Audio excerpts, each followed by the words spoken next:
നല്ല ക്യാമറമാനോട്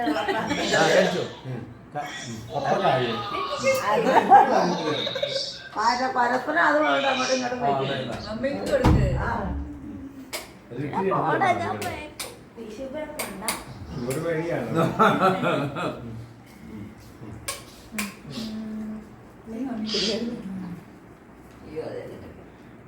കുറച്ച് കൊടുത്താൽ മതി വലുപ്പം.